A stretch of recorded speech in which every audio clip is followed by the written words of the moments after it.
All right. All right. Welcome back. You just saw the bits of the debate, the presidential debate that happened yesterday. So that had quite an interesting twist. We didn't have the President of the Federal Republic of Nigeria show up, and then the candidates of the PDP, Atiku Abubakar, decided not to go on stage, even though he was at the venue. And his reasons being that if Mr. President doesn't show up, then he has no reason to be on stage.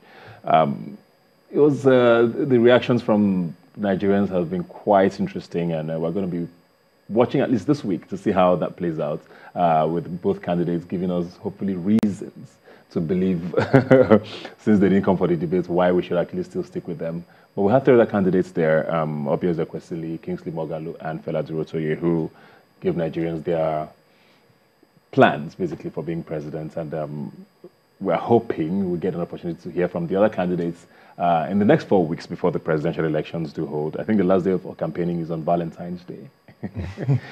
Very interesting. Well, we're going to be continuing our conversation on the elections, talking about youth and their inclusion in the elections. I have here with me Gbadebo Rhodes Vivo, senatorial candidate for the PDP. You're very welcome. Good to be here. Thank you. And Ferdinand Adimefe, House of Representatives candidate for the ANN. Thanks for being here today. It's you, sir. Yes. Oh, it's yes, sir. We need to be clear about where it is. Both your candidates were on stage yesterday. Oh, yeah. So your candidate was there. Your candidate was around, unfortunately, but didn't show up. What are your thoughts on that? Do you think that was because people are there's the reactions to it? Do you think that was a good move? In the party, we're very excited for this debate. We're actually really pumped and looking forward to it. And I know that Waziri actually flew in from America specifically to attend the debate.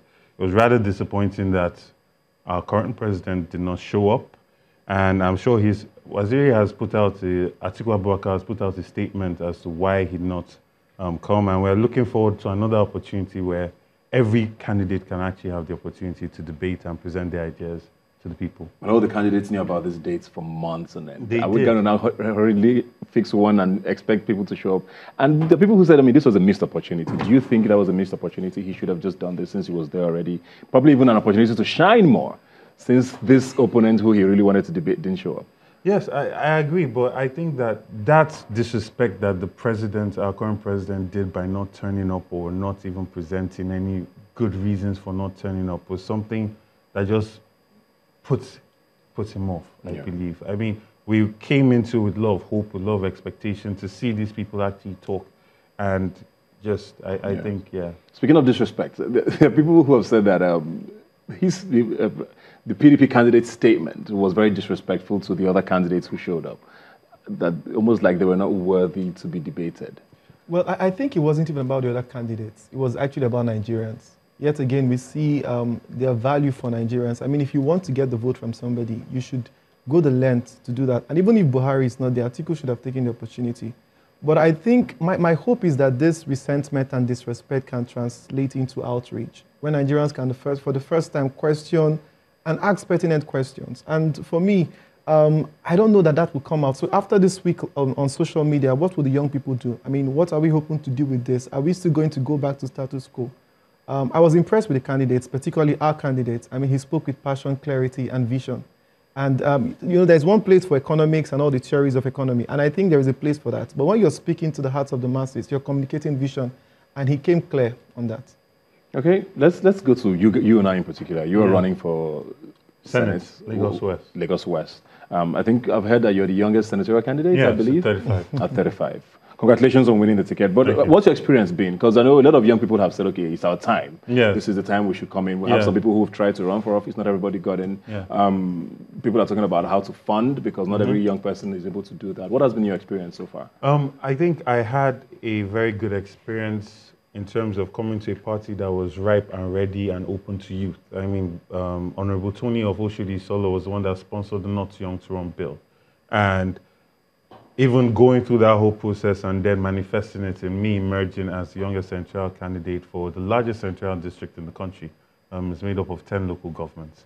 And we also have the youngest assembly candidate at 25 coming out from Mushin, Father Ansi as well. So, and even among that spectrum, there are lots of young, vibrant people that the party has thrown up. So the party itself, even when the Not Young to Run bill was signed, they actually reduced the cost of nomination forms, especially for House of Reps, by $1 million. And they actually had an asterisk saying to take into account the not too young to run bill. So in terms of my own experience in my party, they were very open to the idea of youth and encouraging youth to get involved in politics. What about you? What's been your experience? My experience has been that my party also encouraged young people. I mean, there's a young party. We're mostly very young people running, and some of us running for the first time. So again, we may not necessarily have like the track record of a party that has deep pockets, but with big pockets and deep pockets, you have certain liabilities. You have the godfather factor. And I mean, Badiwa is a good friend of mine, and I really support him because we're coming from the same history, previous party and all that. And I think something that drove him the other time is his vision. I'm still driving him now. But again, before you emerge on a party, there are many godfathers and many factors you have to take into cognizance. But we get fixated on age.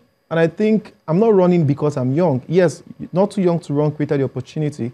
But if being young is based on which I'm running, I think I'm doing the nation a disservice. It has to be more than the age. Yeah. And so for me, I always bring it back to what do we need to do in our constituency to take it from a step to where it ought to be. We're not where we ought to be as a people. I mean, the last administration, I desperately tried to reach the Federal House of Rep candidate in Ethiopia to push a bill or two and never got that audience. He doesn't have an email, he's not on social media. So clearly that candidate wasn't interested in connecting with the people. But I think Federal House of Rep, in my opinion, is where the leadership rises and falls. If we are too fixated on the executive arm of government, and we should do that, we should all look at legislation with the same passion that we do the executive. But one more thing I would say, if you're a young person in this race, you have to have a long-term view. All right, we'll come back and continue our conversation, so please don't go away. We'll be right back.